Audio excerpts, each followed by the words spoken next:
মর্যাদা স্বরূপ, রাষ্ট্রীয় স্বীকৃতি স্বরূপ এবং শিক্ষাকে আধুনিকরণের লক্ষ্যে সম্পূর্ণভাবে জাতীয়করণের সিদ্ধান্ত গৃহীত হয়েছে এবং আমরা এটি খুব হালকা ভাবে দেখার কোনো সুযোগ নাই। এটি খুব ছোট কথা নয়, এটি একটা কমিটমেন্ট। দায়িত্বশীল দলের পক্ষ থেকে, দায়িত্বশীল অবস্থান থেকে এই যে সিদ্ধান্তটিকে আপনাদের সামনে অগ্রিম নির্বাচনের পূর্বে দেওয়া, এটা আমরা আমাদের দলের ভারপ্রাপ্ত চেয়ারম্যানের পক্ষ থেকে আবারও আপনাদের সামনে পুনর্বার উল্লেখ করলাম।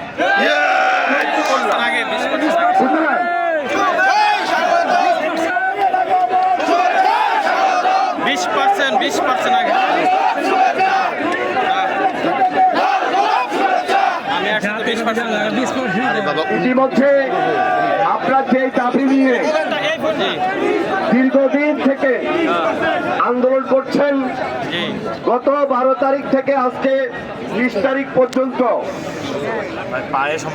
এই 8 দিন 9 দিন যেভাবে আপনারা প্রখর রৌদ্রে রাজপথে আন্দোলন সংগ্রাম করে যাচ্ছেন, এটা তো করার কথা ছিল না। আমরা অনেক সময় অনেকভাবেই দেখেছি